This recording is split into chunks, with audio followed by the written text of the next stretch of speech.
Hi, this is Anton Developer, and today I'm going to teach you how to build an app in ARFoundation. So first we're going to go ahead and create a new project. I'm going to just call it AR Tap. So the first thing that I'm going to do, I'm going to go ahead and click Window, Package Manager, and then I'm going to install ARFoundation. I'm going to install 3.1.3, and then after that I'm going to go ahead and install ARCore 3.1.3, same. And then I'm going to install ARKit, and it's going to be the same version, 3.1.3.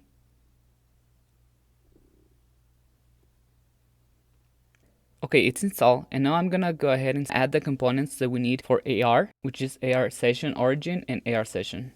I'm going to delete the main camera because AR Session Origin has its own camera.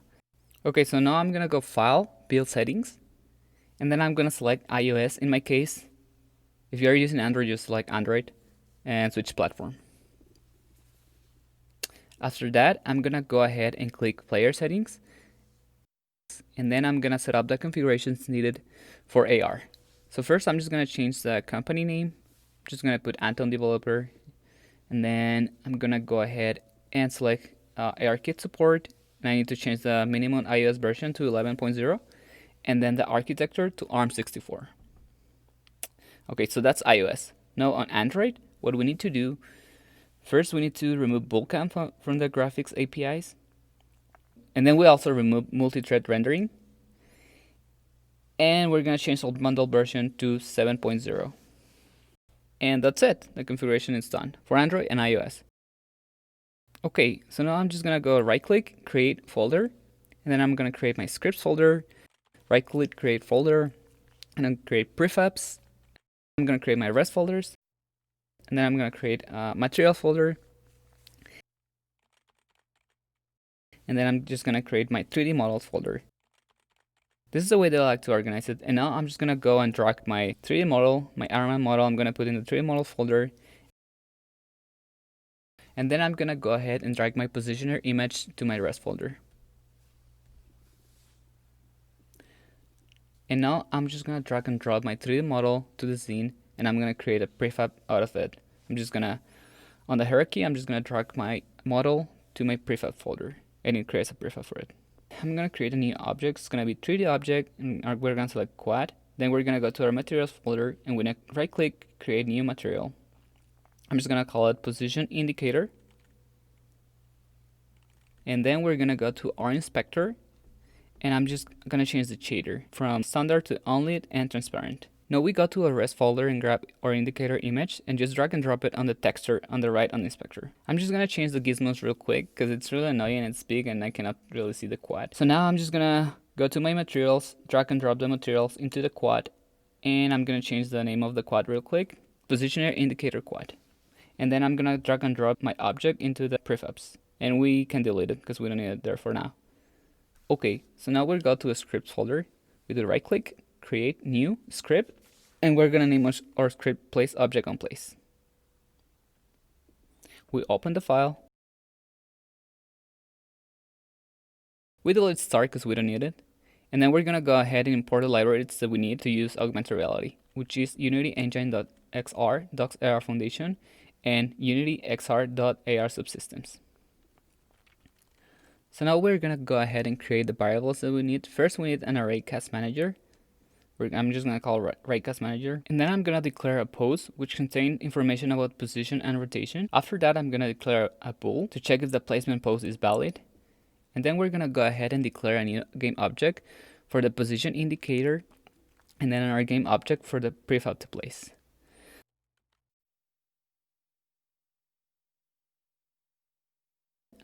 We need our camera, which is going to be our AR camera. So we're going to declare our lifecycle awake, and then we're going to do raycast manager equal get component AR raycast manager.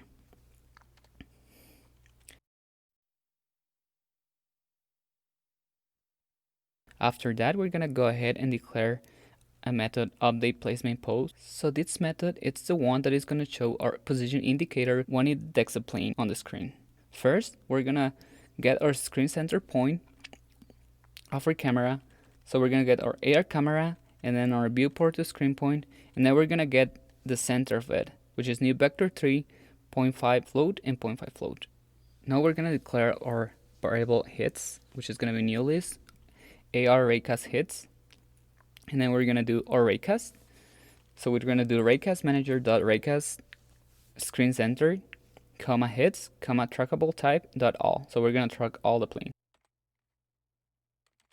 Then we're going to check if our placement post is valid. So we do that by checking the hits count. If it's greater than 0, it means that it hit a plane.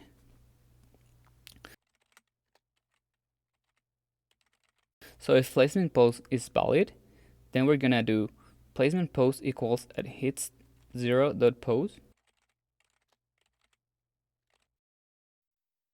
So now we want to get the camera forward, which is going to be AR camera. I'm just going to change the name because it's uppercase, so I'm just going to do lowercase AR camera. AR camera dot transform dot forward.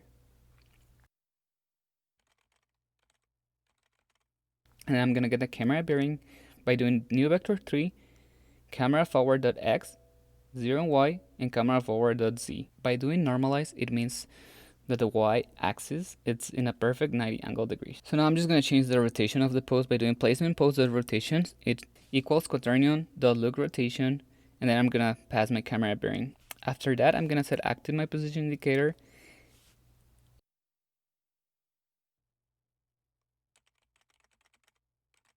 So now I'm just going to set my position indicator dot transform dot set position and rotation, and I'm going to pass my placement post position and my placement post rotation. So I'm going to put an else. So when the placement post is not valid, so it means there is not a plane, I'm just going to hide my position indicator. So I'm just going to set active to false.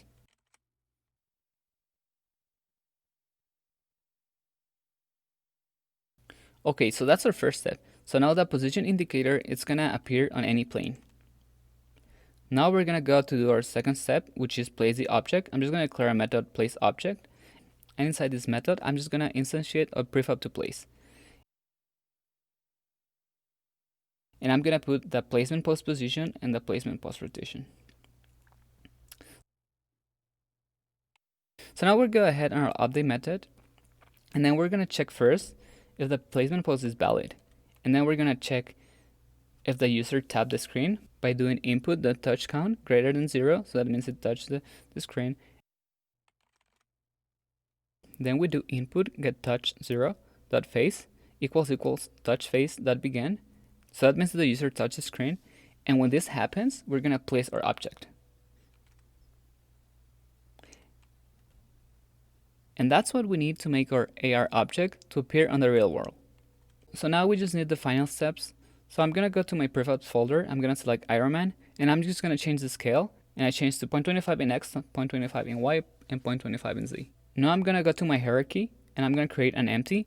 I'm going to name this position indicator, and from my prefabs folder, I'm going to get my position indicator quad, and I'm going to drag it inside. I'm going to change the rotation on X to 90. I'm going to go and grab my directional light and put it inside my AR camera, and I'm gonna put 0, 0 on rotation. I'm doing this because I want my directional light to point at where my camera is pointing. Otherwise, I'll see some dark spots. I'm gonna select my AR session origin in my hierarchy, and then I'm gonna go to the inspector, and I'm gonna click add component, and I'm gonna look for AR raycast manager. So now I'm just gonna go to my scripts folder. I'm gonna get my place object on plane script, and I'm gonna drag and drop to the AR session origin on my inspector. I'm just gonna get my position indicator and drag and drop it on my script. I'm gonna get my Iron Man from my prefabs folder, and I'm gonna drag it on my script. And last, I'm gonna get my AR camera, and I'm gonna drag it on the script. Now I'm gonna go File, Build Settings. I'm gonna add Open Scenes, and then I'm gonna build, and that's it. So let's see. We're gonna open AR tab, and we're gonna point our phone at the floor. You'll see our position indicator on the floor. So now if we tap, we're gonna see our Iron Man, and there you go. I tap, I see my Iron Man, I can walk around it, I can see it from different angles, and you can see it doesn't look dark because wherever I point, the directional lighting is pointing. So that's it. I hope you enjoyed this tutorial. Don't forget to like and subscribe. If you have any questions, just let me know. See you next time.